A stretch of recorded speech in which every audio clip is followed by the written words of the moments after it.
সুখ দেয় না, গুনাহ তৃপ্তি দেয় না। যে যুবক মদখোর, যে মানুষ আসক্ত মদে, সে কোনোদিন তৃপ্ত হয় না। তার আরো মদ চাই, আরো মদ চাই, আরো মদ চাই, সে তৃপ্ত হয় না। ঠিক কিনা বলেন? যে জুয়া খেলে, জুয়া, সে কোনোদিন তৃপ্ত হয় না।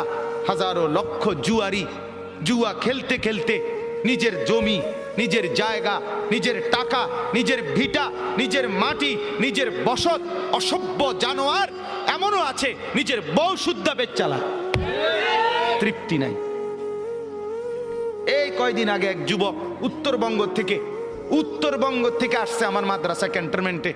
আইসা আমারে জড়ায় ধরে কানতেছে যে হুজুর, আমি অনলাইনে মোবাইলে জুয়া খেললা 2.5 লাখ টাকা বাবার ফার্নিচার ব্যবসার টাকা আমি নষ্ট করে ফেলছি, বাবা বের করে দিছে ঘর থেকে, এখন আর আমি কি করবো হুজুর, কিছুই বুঝতেছি না। আমি বললাম, বাবা অনলাইনে জুয়া কি? আমি তো এটাও বুঝি না বাপ। আহা,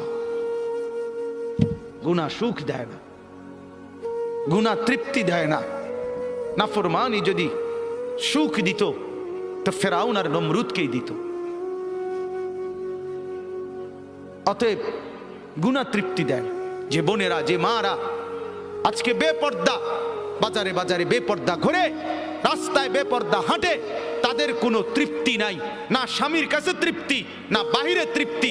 কারণ যে নারী একাধিক পুরুষকে দেখিয়ে শরীর, রূপ, যৌবন